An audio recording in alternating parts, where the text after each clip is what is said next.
also have discussion from IFPRI SAR, Vietnam Institute of Policy and Strategy for Agriculture and Rural Development, Dr. Chang.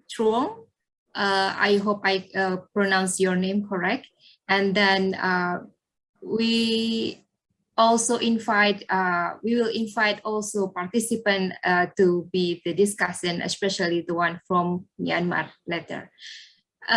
Without further ado, we invite Mr. Abdel Karim Sma, Lead Regional Economist of IFPRI, to deliver his welcoming remark. Over to you, Mr. Karim. Thank you so much. Thank you very much, Anik. Thank you. I'm really pleased to join you on this first webinar of the NEPA. The NAPA, I understand, stands for the Network of Policy Advisors and Analysts in the ASEAN region. This is one of the deliverables under the Agricultural Transformation and Market Integration in the ASEAN region, the IFPRI ASEAN project supported by IFAD and implemented by IFPRI and SEARCA. So as you know, the pandemic has affected the implementation of this program. However, it has really provided a window of opportunity for us to innovate on the grant scope of work and repurpose its activities towards supporting recovery efforts by ASEAN member states. In particular, those repurposing included providing timely policy advice and fostering the networking and establishing the NEPA. With the IFPRI ASEAN project nearing its closure, IFAD and partners have raised questions about the sustainability and the exit strategy beyond actual implementation. So we wanted the project to really sustain its effects and continue through the establishment of structures like the NEPA. And the creation of this network has been identified as the way forward. This network will serve as a unique platform, bringing together key stakeholders to foster collaborations, as I said, and then mobilize our collective strengths to provide evidence-based policy options and recommendations to the ASEAN members, and in particular the Asian policymakers, the ministers of agriculture and others, and especially policy advice, evidence related to supporting smallholders and supporting agri-food system for them to be inclusive and to include smallholders in their own transformation. This initiative's aim is to ensure that the significant work and knowledge produced during the implementation of the IFPRI ASEAN project will be disseminated beyond the circle of immediate partners. As it's a way of widening the scope, deepening the scope, and also making sure that the different policy papers, the different studies are really harnessed for policy making in the region. This network will facilitate the alignment and engagement of all relevant stakeholders from government, civil society, research, academia, farmers association, and the private sector. IFAD is really glad to see this first NEPA webinar series and is really looking forward to deploying this series in the upcoming future and to make sure that we really build on the many deliverables of the project. With that, I hope that this first webinar will really set the bar high for the series itself, and I look forward to a really interesting and thoughtful discussions during this 1-hour seminar. With that, I'll give it back to you, Anik. Thank you. Thank you, Mr. Karim. Now we will invite Mrs. Bernice and C. Darwin de Torres, Program Specialist, Research and Thought Leadership Department of SEARCA, to deliver her welcome message. Over to you, Mrs. Bernice. Thank you, Anik. Good afternoon, everyone from the Philippines. So today we are launching the NePAAA, and SEARCA is more than glad to be part of this initiative, especially with the Regional Alumni Association as a pioneering member of the network. We are really hopeful that through this partnership between ATMI and the RSAA, that NePAAA will be able to achieve its objectives of sustaining research activities, strengthening the capacities of key agricultural stakeholders, and of course, disseminating knowledge and information relevant to the continued development of the agricultural sector. SEARCA also hopes that through this network, the ATMI ASEAN project will be able to provide continued support to the ASEAN region as we recover from the effects of the pandemic, especially on our agricultural sector and the small-scale rural producers.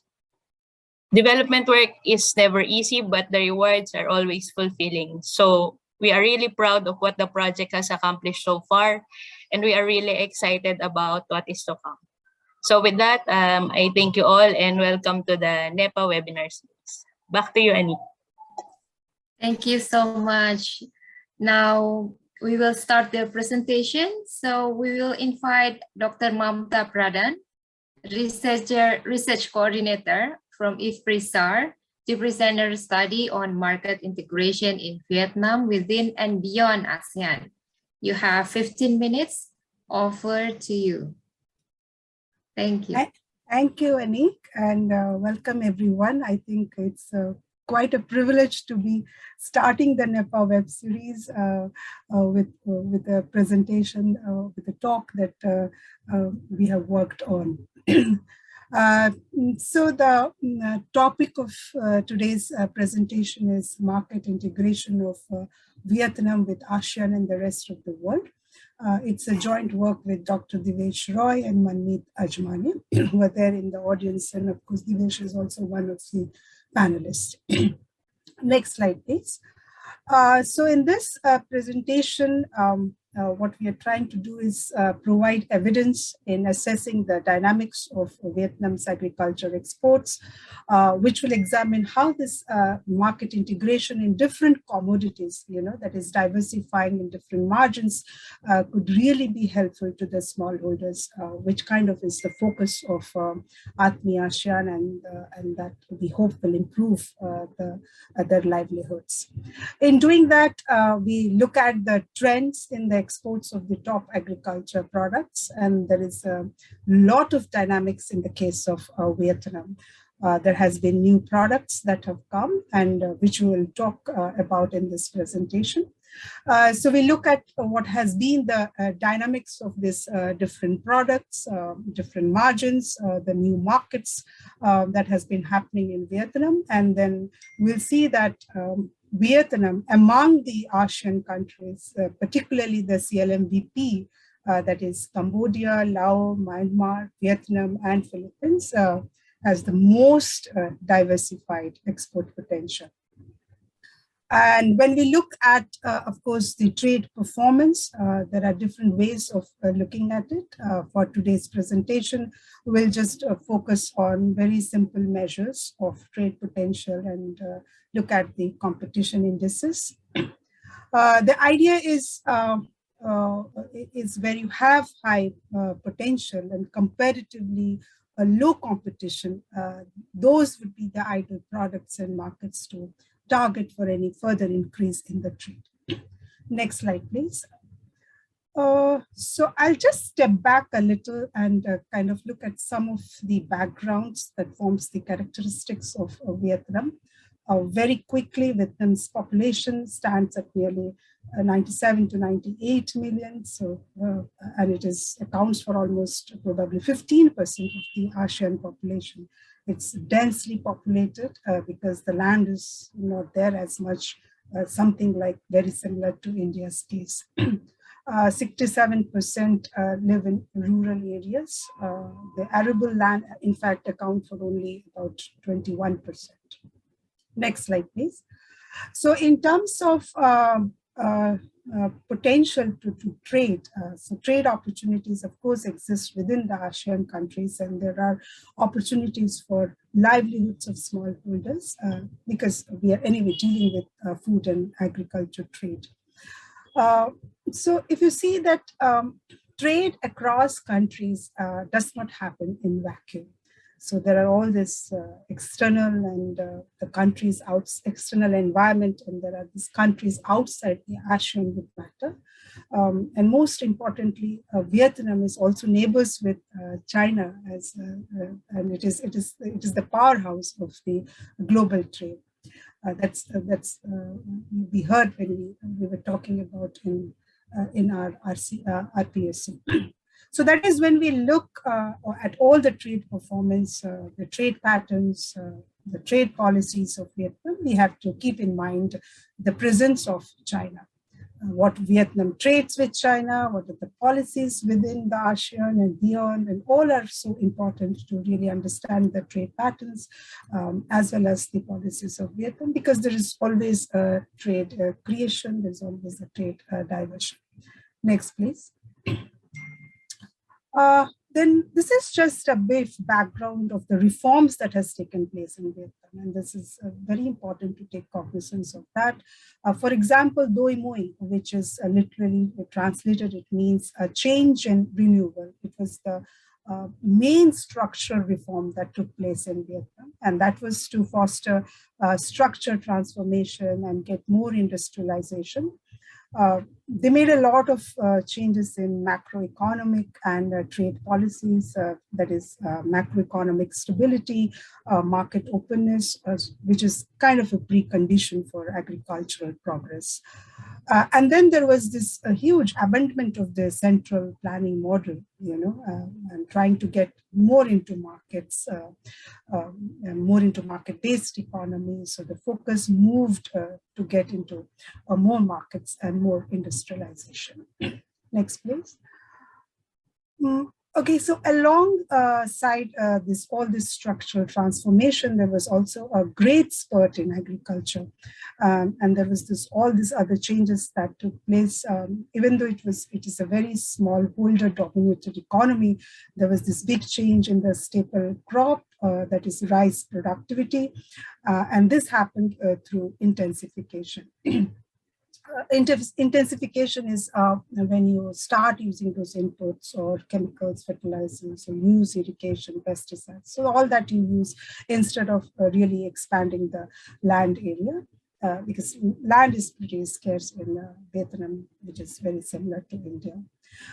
And then there was this lot of diversification that happened apart from rice. There was this increased area in maize, coffee, fruits, vegetables, and cassava. And as we said, there was a lot of structural transformation in Vietnam. What happened there was also a very significant change in the consumption basket, which actually has a feedback effect on production choices and the consumer preferences, moving away from starches to fruits and vegetables, livestock. So speaking of livestock, the animal source consumption like pork, poultry, and that actually has a feedback effect on the feed demand. And that's what is happening. It's kind of getting reflected in the imports as well, which you will see in the next slide, as well as in the production. So a lot of production of maize would be happening because there would be a demand for it. So all this background is actually going to reflect in Vietnam's trade performance, that within a very short period of time, Vietnam became a major global supplier of a broad range of food and agriculture goods that included also shrimps, fisheries, rice, and so on. Next, please. Okay, so these are some of the stylized facts which give some idea about the market integration or the international trade and participation of Vietnam. So agri-exports and imports almost accounted for 11% for all exports and imports. So some of these other leading indicators that you see in terms of Vietnam ranking 1 in cashew, black pepper, etc.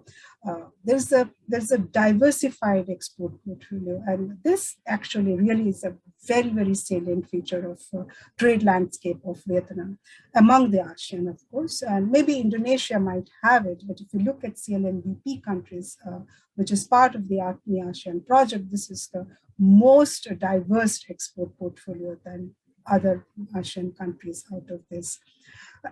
Of course, then there are this commercial crops like rubber, coffee, tea, cashew. So this is very distinctive when it comes to trade profile of Vietnam. And as I said, the consumption portfolio was diversifying to more of animal source food. So it definitely shows up in the in what is being imported, for example, soybean for feed and so on. And because there was all this structural transformation and Vietnam was industrializing, you also get a lot of cotton imports, which is used in textiles and apparels. So this is what the landscape of Vietnam looks like on these dimensions. Next, please.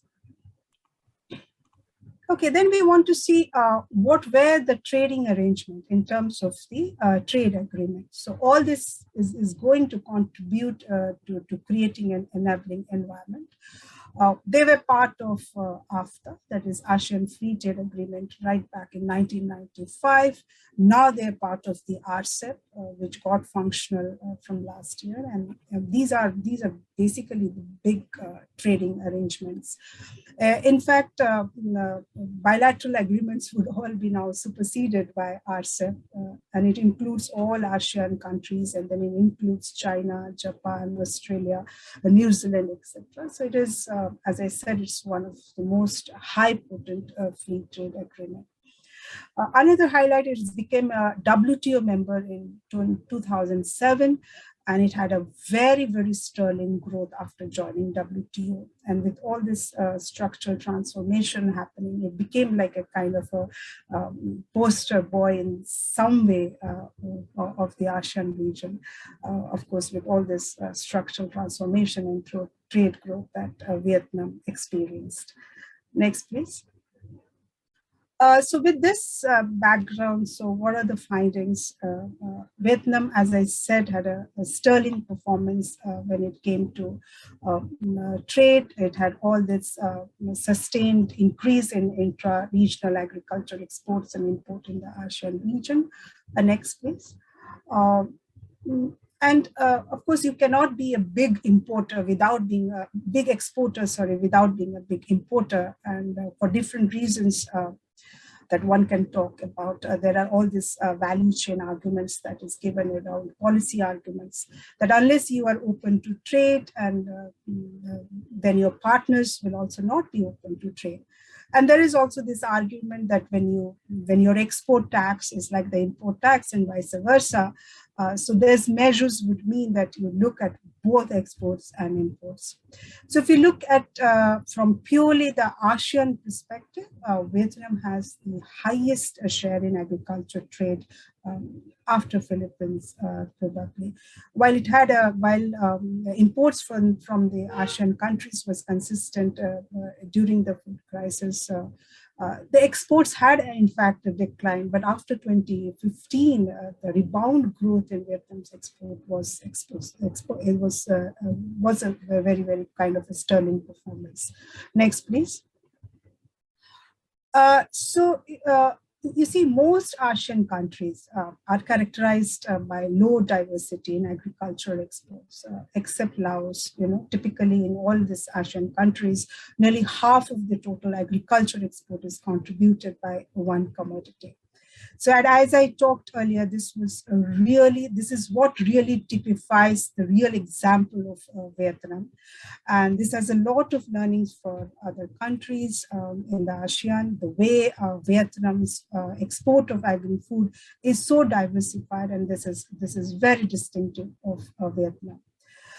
So it has a lot of this high income countries as destination also. You see Indonesia, Malaysia, Singapore, Philippines. It's one of the largest exporter of coffee, cashew, black pepper, and they increased production and export by providing subsidies, value-added tax exemptions, market-related assistance. So they got a lot of policy support, which primarily was export-oriented and also very diversification-oriented. Next, please. So as I said, in our analysis, what we have employed are very simple indices of competition and some simple measures of export potential. So in the case of Vietnam, we see that in terms of competitors, Vietnam faces competition from Thailand in rice. Thailand is also the main importer of fish fillets. So Vietnam is competing with China, Indonesia, Japan, and Chile. And then Vietnam's share in coconut exports to Thailand increased after a decrease in competition with Indonesia. Next, please. So just to conclude, is that Vietnam's exports across the products, Vietnam's export portfolio was across products and across markets. That was a very significant change that had happened, and potential products which can be a good choices for Vietnam to diversify even further would be coffee, rice, and fish products. Then the high export potential also exists for traditional commodities such as rice, but which has been, of course, falling over the time. The Doi Moi reforms and the integrated pest management, Vietnam, of course, witnessed it's an exponential increase in the total rice production and yield. Of course, as I said, there was a lot of policy support, which was dismantling the collective system and promoting family farming. They abolished the administrative prices, devaluing the exchange rate and exposing the whole agriculture sector to the international prices. Next, please. Please move to the next slide.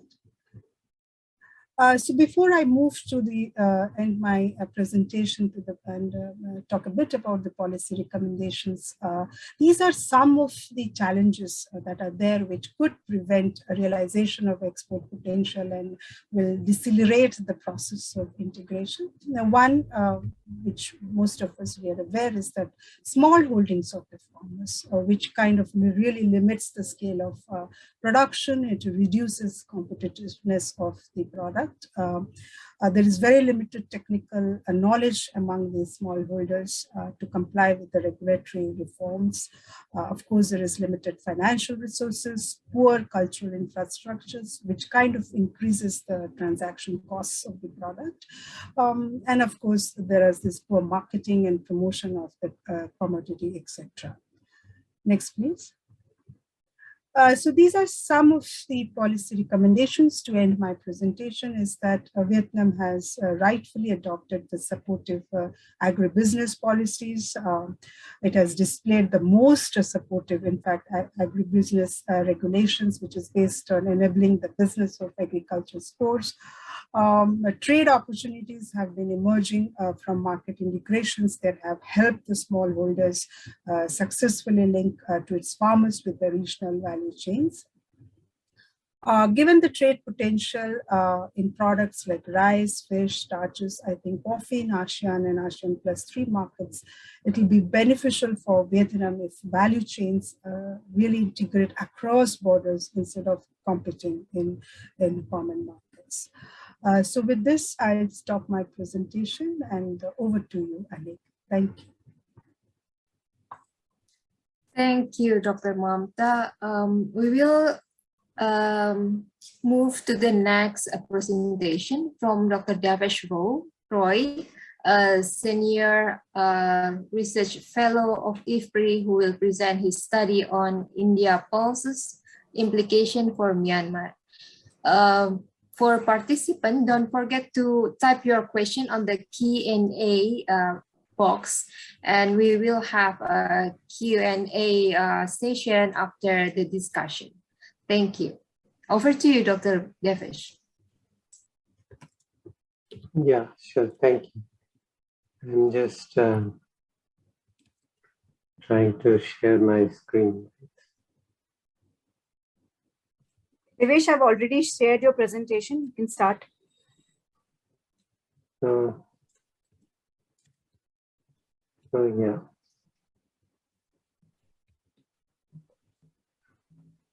All right. So no, thanks, Mamata, for that presentation. It's a very good place to be after looking at Vietnam, because from our CLMVP country, Vietnam actually just stands out in terms of the market integration. And Myanmar is, in a lot of ways, is quite the opposite situation that we have. We have, as much as,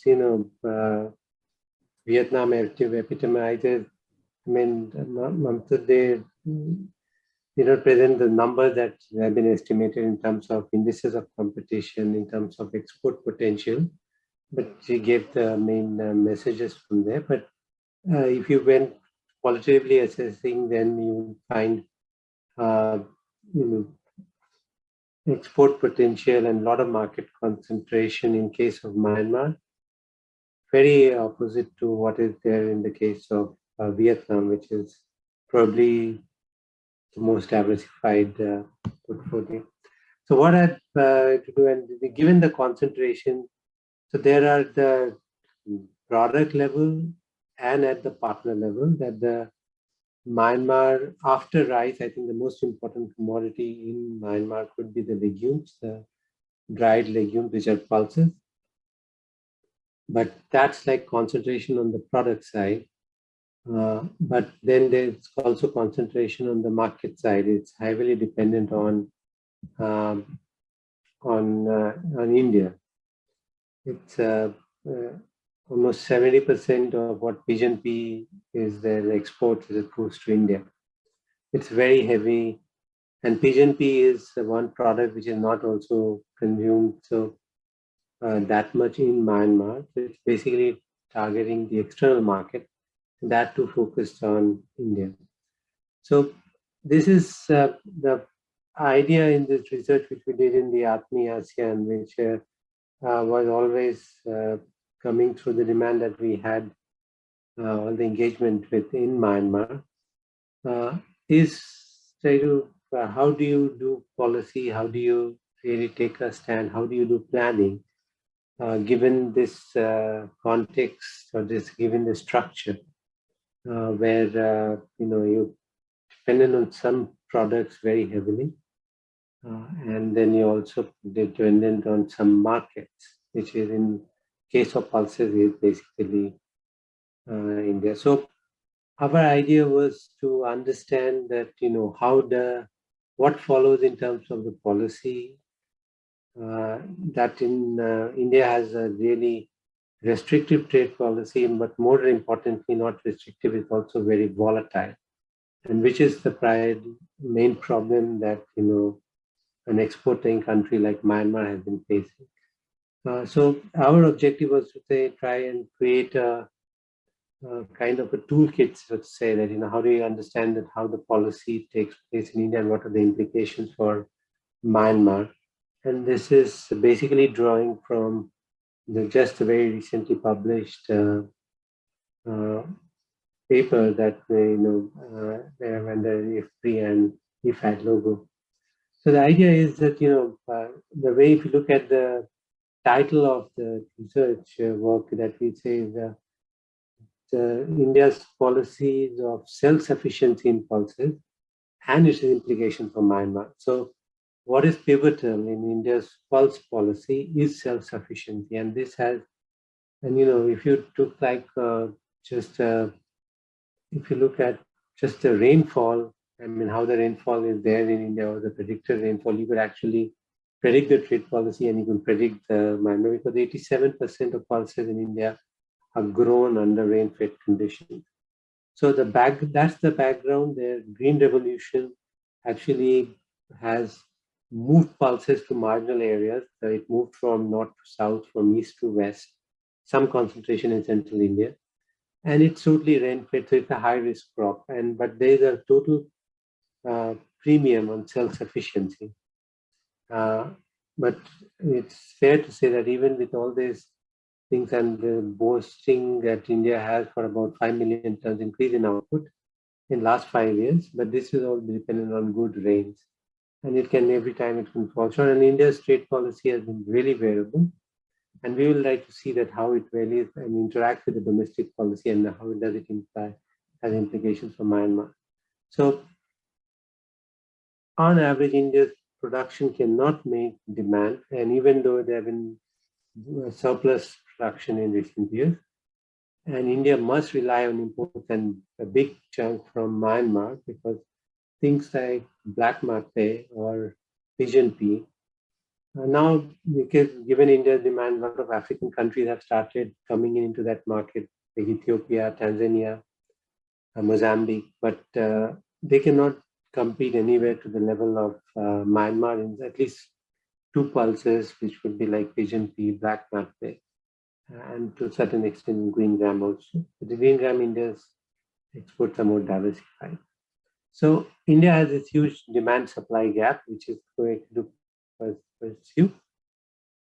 But if you go down to the export side, you know, the Myanmar's export market for pulses is critical. This is called the dried leguminous vegetable, the DLV. They are the second largest export, which is after rice.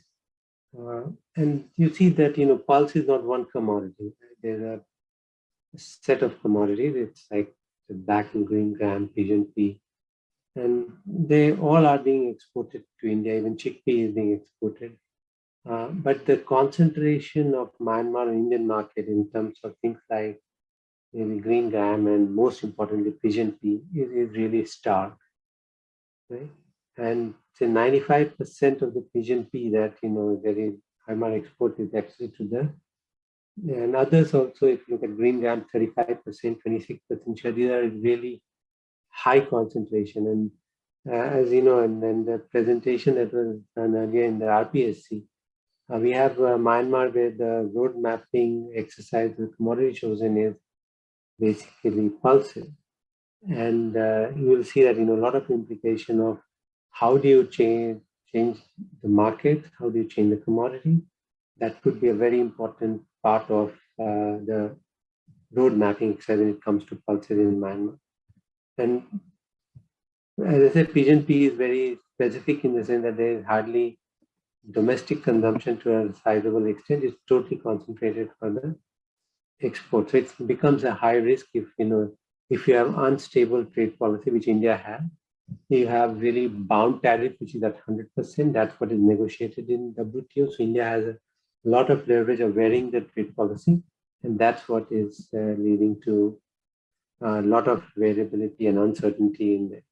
So why need to understand India's pulse policies and why is the first order importance? Because pulse policies, which are domestic policies, which are trade policies, which are its consumption policies, which are its production policies, they really bear on what happens on trade, level of trade, what happens on the trade policies and the variability in the trade policies, the extent of restrictiveness of the trade policy, and what are the implications of Myanmar. So our prior line is that, you know, even in the best case scenario, India, you know, the pivotal goal is always self-sufficiency, and this is the kind of hangover from all the times of food scarcity that India had before Green Revolution. So it's always there's a premium on self-sufficiency. And the idea that we want to really pursue, and which we have done, this is the paper that we did earlier in IFPRI, is to say that even import from Myanmar, there has been so much of conversation of trying to put restrictive trade policy whenever there is surplus production. But the import from Myanmar has not been to the extent that they are large enough to, and it's statistically estimated, to bring a dent in domestic prices. So those are the issues where it's like it's still like so much trade below the potential. But more importantly, if your trade policies change at high frequency, like India does with so much unpredictability, exporters to India like Myanmar, you cannot have immediate supply adjustment. You have to take cropping decisions and all. And we were in Myanmar this was very much a part of discourse. Should we invest in pigeon pea or not? And we'll think about what are the possible policy solutions that we can think about from there. So when we said when you step into the road mapping exercise, so one is that you'll see this concentration. So first, the takeaway would be that Myanmar can gain from diversifying its pulse exports. It's not pigeon pea or black mud pea, which is highly concentrated from the consumer demand side in India. But there are things, other commodities like green gram and all, where it can diversify to in terms of the extensive margin by looking at markets like China and Vietnam. Both are nearby. So that's one element. The other thing which happened in which was earlier proposed by India during really high food prices, and we had a lot of discussion in the people in government in Myanmar, and we'll come to the contours of that, which is a government-to-government contract for buying pulses as an advance purchase agreement. And to the extent there is so much variability and unpredictability in this trade policy, what is going to be that if you had an advance purchase agreement, which India has with Mozambique for pigeon pea, but that for a small amount is not a big producer as Myanmar. That was proposed to Myanmar, and for both sides there were some complications, and we'll visit that and see what could be now done to revive that and what could be the benefits of it to Myanmar and to India definitely. So it's a mutually beneficial. And this with pandemic, India's rekindled the interest for something like advanced purchase agreement for pulses. So if you look at the demand and supply of pulses, then I'm not going to go into details of this. The idea is that many pulses are consumed in India. Most of them would have a demand-supply gap. Myanmar has a capacity to fill in a lot of those. And but the policy side, what is happening, the supply is being very variable depending on the rainfall in India. And every time you have good production, India immediately adjusts the trade policy. Now the tariffs in India move from 5% all the way to 60% in pulses, and because the bound tariffs are at 100%, and that has created a lot of uncertainty. And you'll see in the extensive margin that we have in here. So these are the rain-fed production. I said that it creates uncertainty, but this is totally reflected in the trade policy of India, because very commonly India always uses trade policy for adjusting the relative food price increases. Now, I'm not calling it food price inflation, which many times people use, because inflation is an overall increase in prices. I'm talking about relative food price increases, where the price of food relative to other commodity rises. So this is, and you can see that if you go by the history, that every time the domestic production has been high, the growth has immediately led to reversal in trade policy with steep trade restriction. India not only puts tariffs, it also puts quantity restriction, which I'm not sure are WTO compatible, but unless it is challenged, I don't think Canada has challenged for some of those restrictions. Myanmar hasn't challenged India in the WTO, but there are a lot of quantitative restrictions that have been put in pulses. And so that's one. I mean, I'll just have a couple of more minutes, and then so that's on the domestic policy, and this is a very important element of what happened on the advanced purchase agreement. India, like another country that in our context that you can relate, would only be Indonesia, which has a system like that, which is of minimum support prices. I think in Indonesia, they call it minimum purchase price. They do it for paddy and other commodities. And this is what the government really ensures the farmers in India. And it is announced for 23 commodities, including all different pulses, both the Rabi and Kharif, the 2 seasons for growing pulses, different pulses. And this is all you wanted to see, that you see this MSP in real terms for pulses. But there's a difference whether it is procured or not. So many times it's procured, and most of the times pulses are not procured. So just the prices are announced, so it just acts as an anchor price. But it only knows one direction, that is north. It has been going up in real terms. And you'll see this as an implication for what is there in the advanced purchase agreement. And this is India's pulse trade policy without advanced purchase agreement. So variable, I'm not getting into detail. But the last 2 bits we want to emphasize that of which are relevant to Myanmar, that there have been quantitative restrictions, which I would contend again whether they are WTO compatible or not, whether it should be challenged or not. That's is a different issue altogether. But these are being imposed in India apart from the high tariffs that come in whenever there is a high domestic production. So you can actually look at India's demand, India's trade policy in advance if you know the rainfall well from before. And if you can look at the trade restrictions, and that has looked at the number of countries exporting to India, and all this has been so variable because the trade policy has been so variable, and it has really been very problematic for Myanmar. So we use highly disaggregated customs data at the 8-digit level, not at the 6-digit level as is usually done, in order to see that, because there you can look at all the adjustments on prices moving up the value chain, about pulses at very high level of disaggregation that come into India. So over the last 5 years, when you look at the disaggregated data, the export of black and green gram, that experienced a steep decline. And that's because Myanmar has been facing increased competition from new countries exporting to India, and that would have been a very important part of how do you really take care of this rising competition as part of the road mapping, which is coming in black and green gram. Pigeon P, it's more the trade policy, which is that not so much of competition. The AFPRI competition I still don't think is sizable, though it has been coming up. Like Australia, Mozambique, Russia, Tanzania, which if you combine also some drop in share of Pigeon P. So every time India has increased production, it leads to trade restrictions, and this you can see, value-based competition or count-based competition, anywhere that you see how it has been going up for Myanmar over time. So as I said, there's a lot of these adjustments are happening on the extensive margin in India, which Myanmar has to. Now, just last to conclude, and then, so the idea is that, when it was offered to India offered like a government-to-government advance purchase agreement. It has one with Mozambique only for 0.1 million tons. So what India has offered that, we would advance purchase agreement for the price 10% less than the MSP, the minimum support price that announces for the farmers in India. It did not procure them.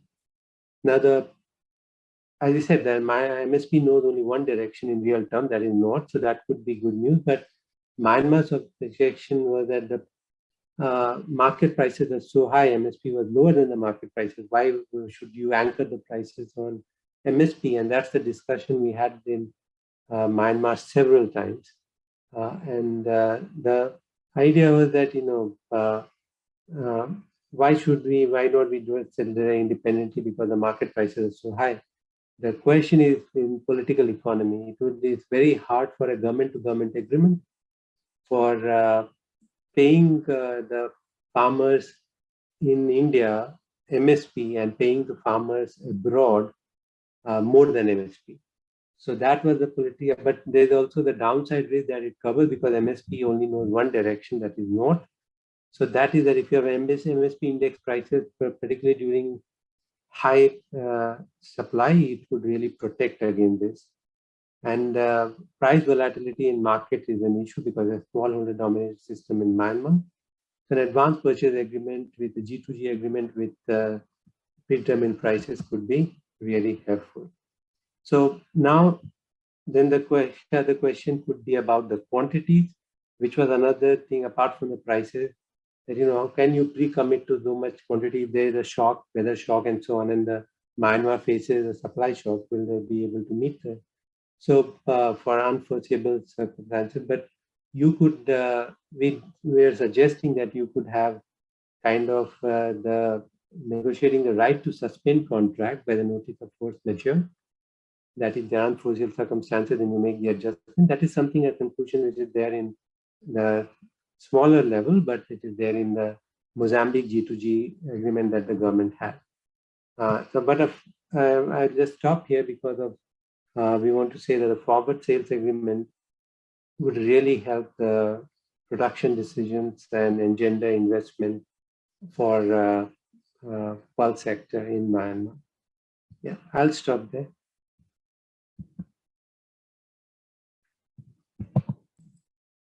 Thank you, Dr. Devesh. Please, for participant from Myanmar, perhaps you could prepare your question and type in the Q&A box. I saw a lot of interaction in the chats. That's also good, but we also have a Q&A box. And now we will invite the discussant from the IFPRI Vietnam, Dr. Chang. The floor is yours. Thank you. And good afternoon to all of you. Thank you from the ATMI ASEAN project for inviting us to participate in this very first event of the NePAAA webinar series. And I'd like to introduce myself. My name is Chang. I'm the director of the Center for Agricultural Policy under the Institute of Policy and Strategy for Agriculture and Rural Development under the Ministry of Agriculture and Rural Development of Vietnam. And thank you very much, Dr. Mamata Pradhan, for your presentation. I'm very grateful for your interest in Vietnam issues, and I can see that they have quite a few of exchange questions relating to the presentations. I'm very glad to acknowledge that.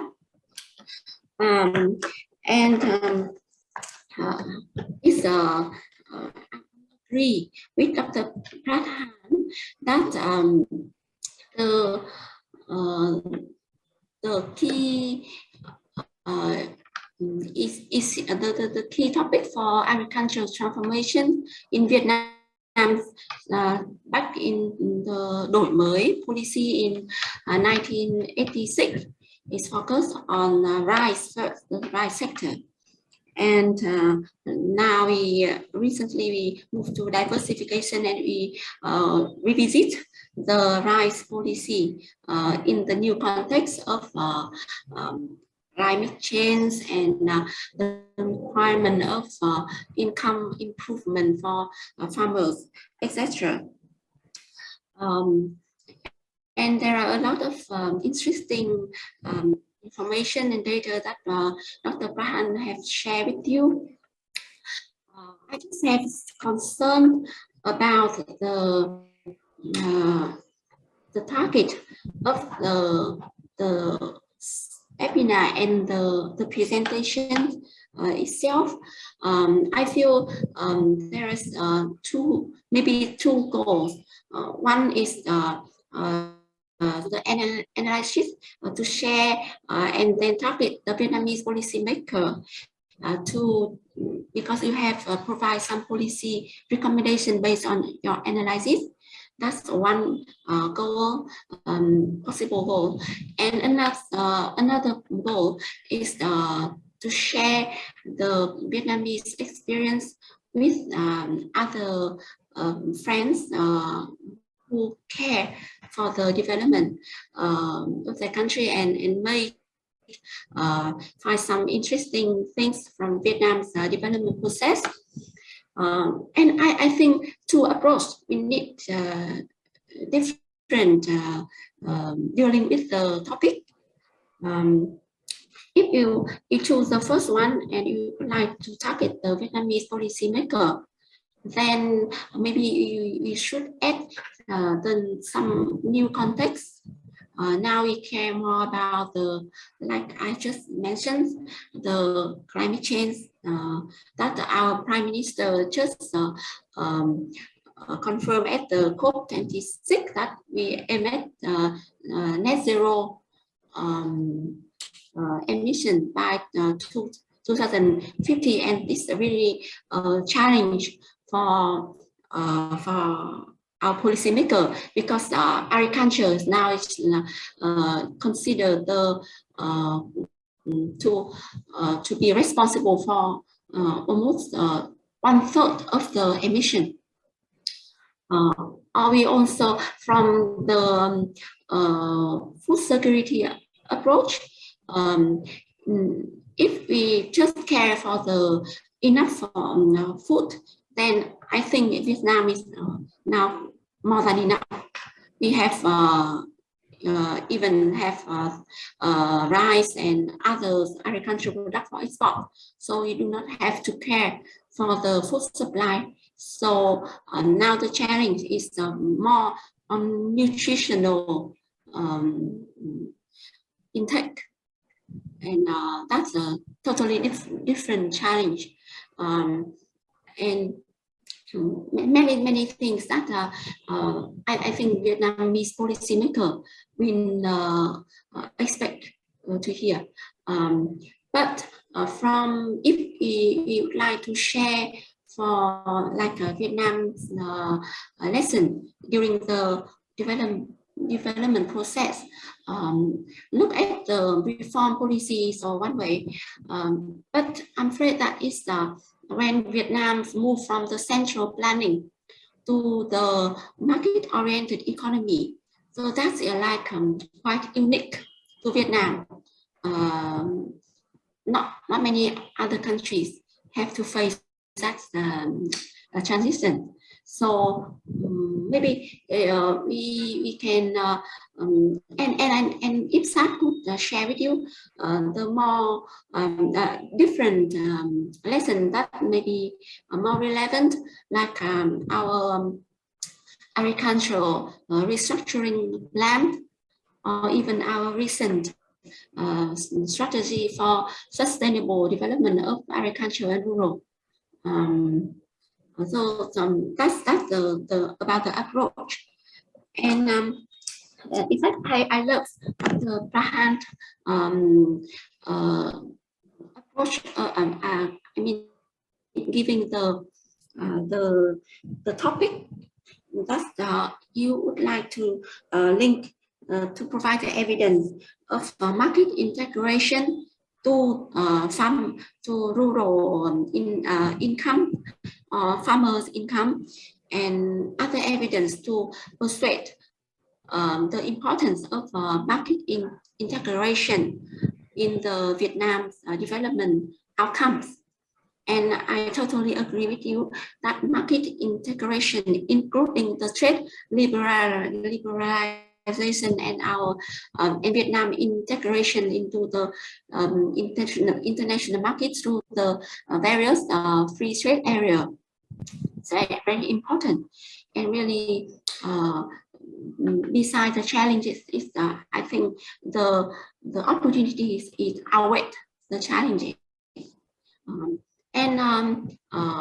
I think that we can help to provide more evidence for you if you need, like because we have the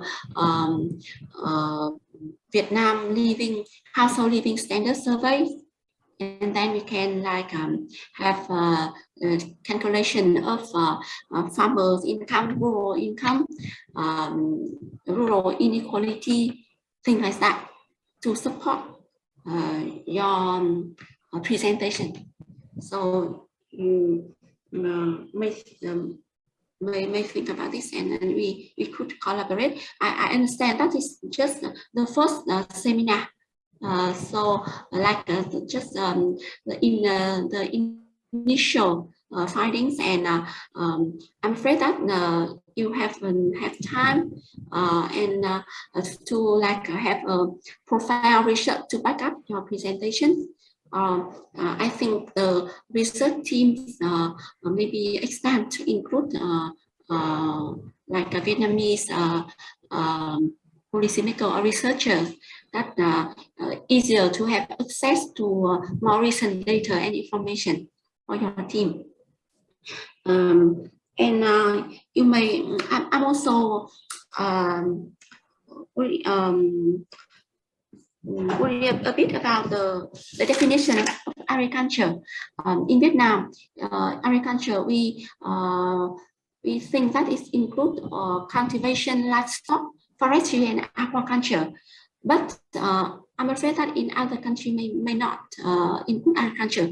At least from FAO data, I did not see that FAO include aquaculture into agriculture sector. But in Vietnam development process, I think the diversification from rice to aquaculture besides industrial crops is quite interesting. And aquaculture now is really important, but not just stream, but pangasius. It just, I think it's many interesting things that we can share. Because now, like I think Vietnam is quite unique in producing pangasius. Even though at first we have a lot of challenges in penetrate in US market, but owing to that challenges that the pangasius from Vietnam have known by other customers like EU and many others. So like it's something I feel interesting. So I feel that it's something that very potential for further collaboration and enrichment. And I'm afraid that I should stop here because the time is limited, and I should reserve the floor for others to share their thoughts. Thank you very much. Thank you, Dr. Chang. It was very extensive comments, and I think we are very happy with the offer of collaboration and data supply from Vietnam. Perhaps Dr. Mamata would like to comment further. Thank you. Yeah, thank you, Dr. Chang, and very, very insightful comments. And we also really appreciate your offer to collaborate on studies which is related to Vietnam. And you're right, you know, Vietnam is kind of which showed the way in terms of you know, policy reforms and how it went for trade liberalization and how it was for trade openness, the market-based economy. And as I said in my presentation in short, while it almost became a poster boy for the whole ASEAN region. In the interest of time, I'll stop here and we'll collaborate bilaterally and talk more about it, Dr. Chang. But thank you so much for this really extensive and insightful comments. Thank you. Thank you. Thank you. So is there any other question? Participant, you may raise your hand and also speak if you would like to speak directly to speakers. Or Anik, the co-authors are also there. Devesh is there. Manmeet is there. If they want to make any comment, if I've missed out on anything, thank you. Dr. Karim, do you have any comments on perhaps on the first webinar or the content, your evaluation? Thank you. Thank you. No, yeah, this is the first in hopefully a long series of webinars.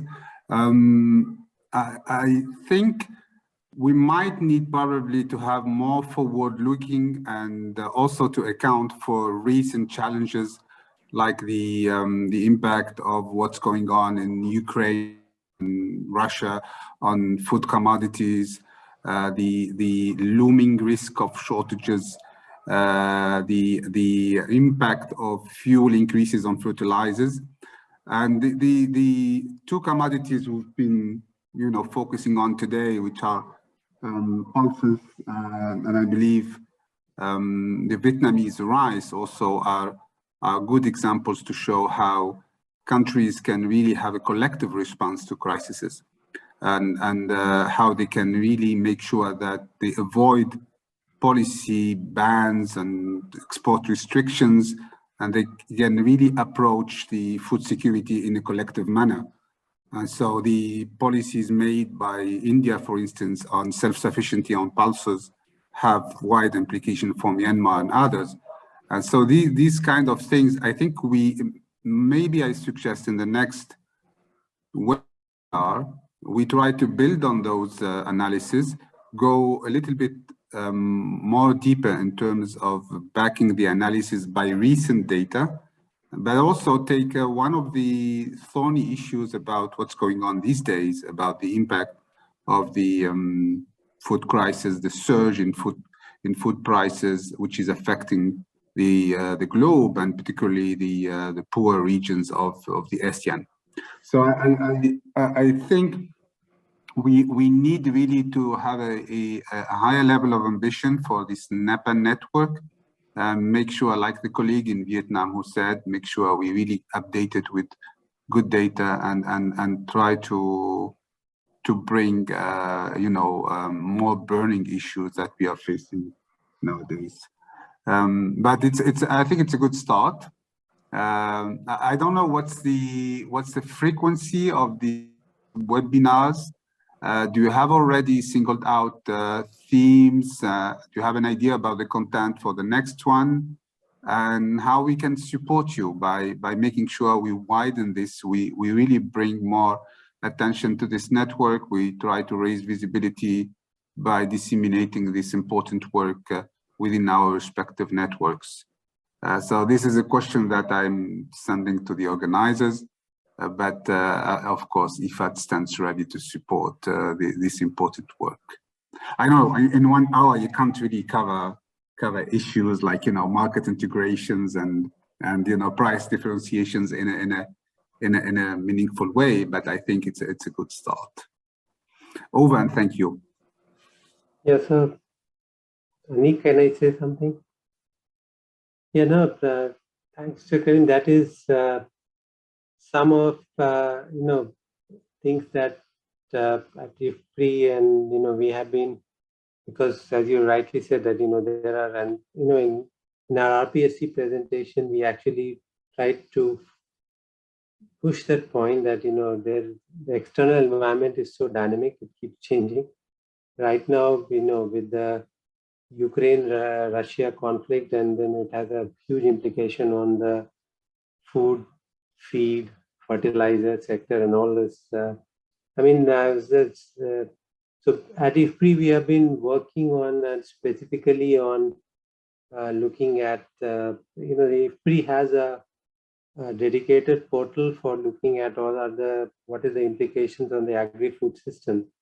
So from our side, from the South Asia office also, we are contributing to that portal. We are trying to look at what it means for different export commodities, import commodities, what it means for the logistic costs. And because right now, there are all these issues that have come up on the dry bulk container, how the costs have gone up. That's the way the grains are shifted. That's the way in which the coal would be shifted, and a lot of these issues that are there. So we are actually, as much as we try to be in real time and respond to all the crises or changes that are happening around.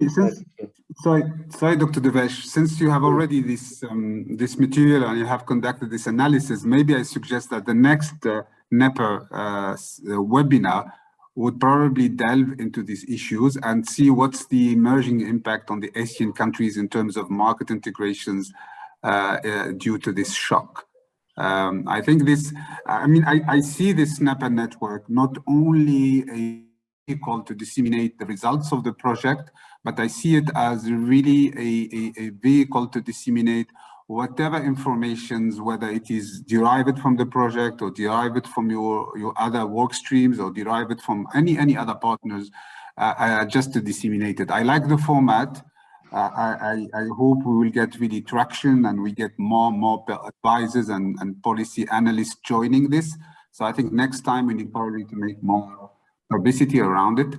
But again, my suggestion is the next one, and hopefully before the closure of the project, we can really try to discuss emerging impact on food system in ASEAN and how the ASEAN can respond collectively through policy measures, like I said, like avoiding, export bans on rice and other commodities. Recently, I was reading about the Indonesian government restrictions on exports of edible oils, which has contributed to price increases. So that kind of themes, I think they are really, really timely, and I think we can use this vehicle, the NEPA vehicle, to get traction and then to get some visibility around it. I think we all have material about the impact. We've already conducted our own analysis, IFPRI, SAR, and others. So maybe next time we can have in several weeks from now, we can really convene an event like this and start discussing what's going on in Vietnam, Thailand, and others, India, for instance, about the market integration and how this can be a solution to price shocks coming from different crises going on. Thank you. That's a very good suggestion, because as you said, there's a lot of material is already being produced or will be produced in the future. So some of the things that have been produced in the IFPRI portal and some which we are contributing to that.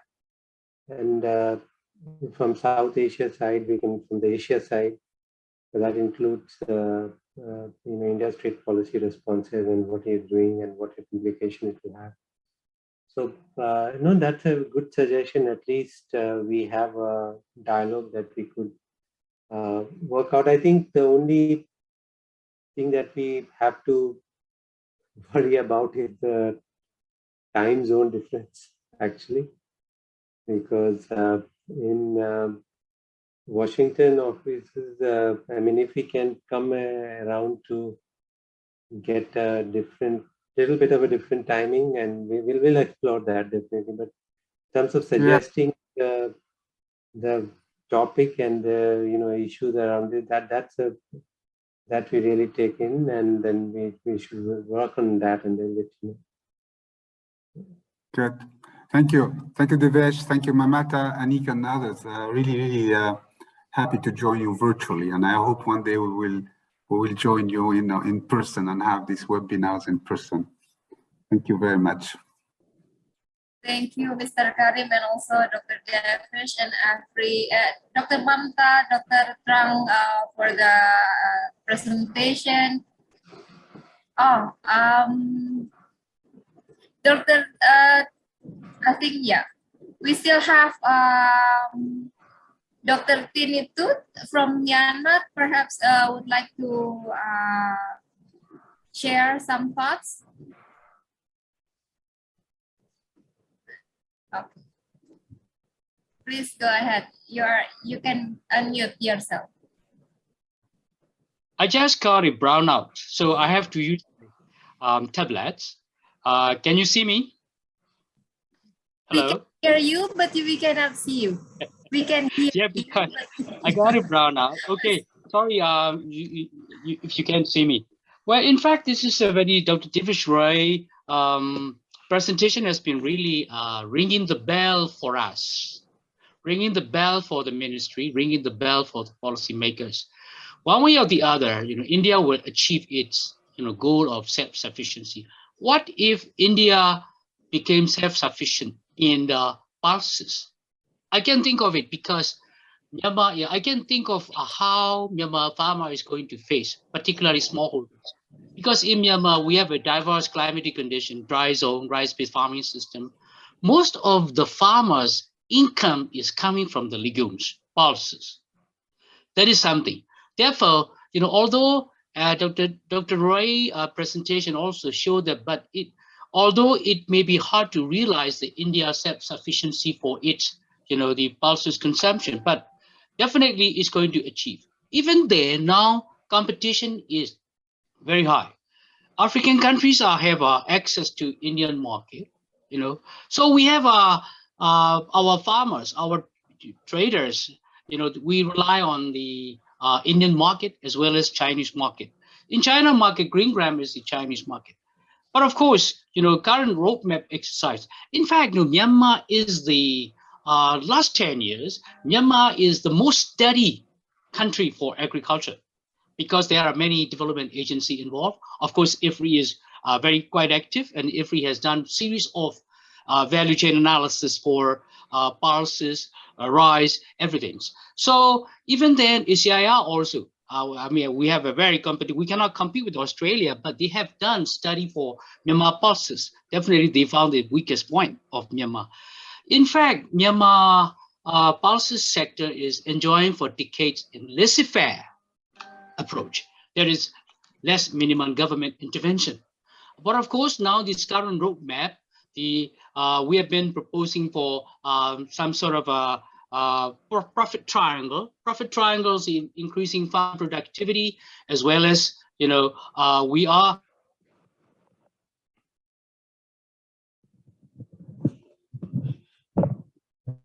these pulses triangle. But if it's really difficult when I check, when I study it, value-added material has been very difficult because Myanmar is long time recognized as a raw, the agricultural commodity producing countries. Each and every market, our trading partner already established their value-added industry. So we cannot compete with that. So for Myanmar, it is, Dr. Roy presentation has been really a ringing for the policymaker. So I would suggest Dr. Tanda Chi and Dr. Kimale for this Dr. Roy presentation has to be presented to minister and all the relevant, the higher up people and on the people upstairs. So to make the decision, maybe make next 10 years, next 7 years. Of course, because of the COVID, we really appreciate on behalf of the farming community. I really appreciate the government of India for extending Myanmar, importing Myanmar pulses.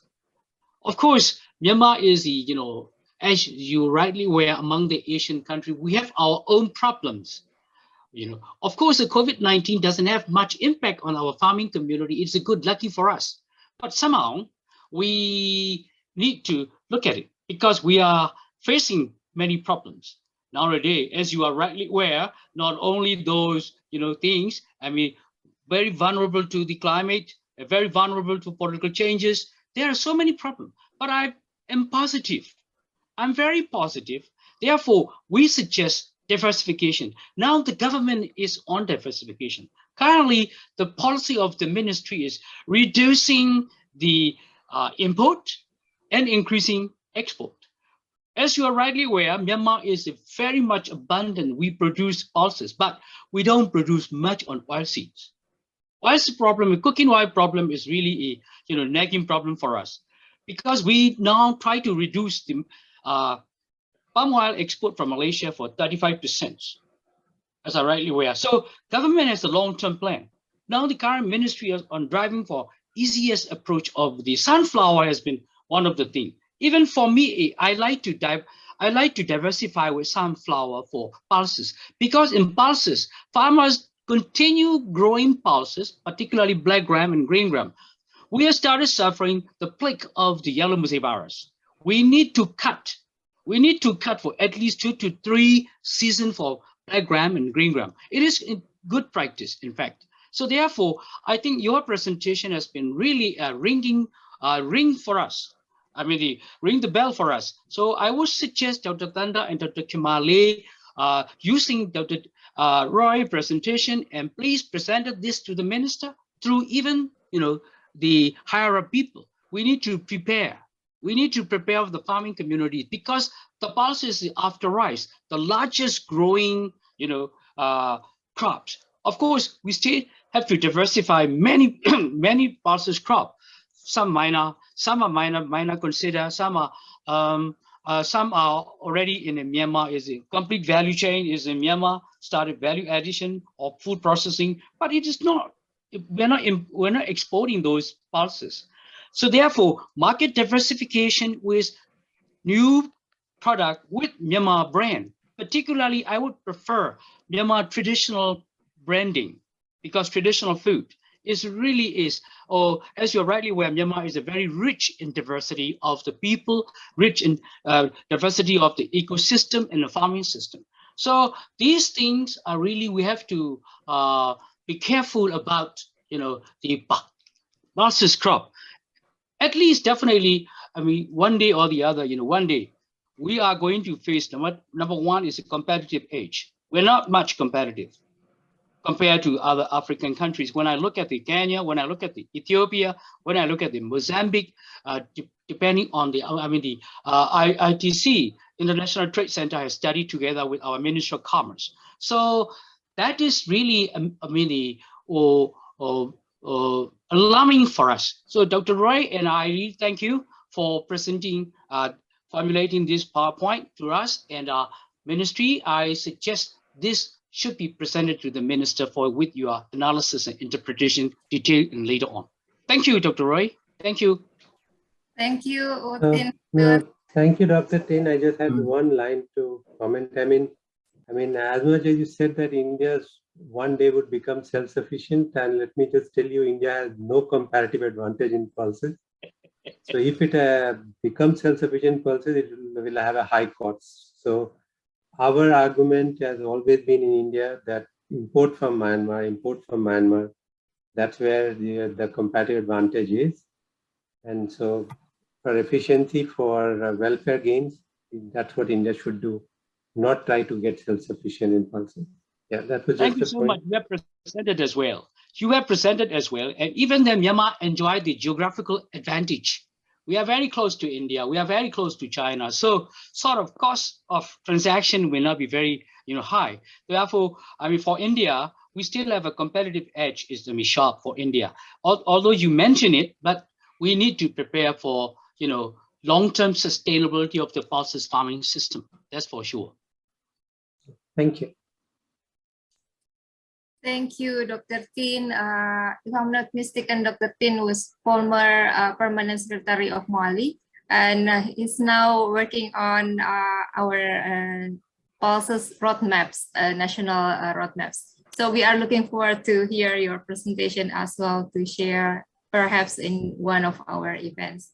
For the information, next events, we plan to have it on 27 April.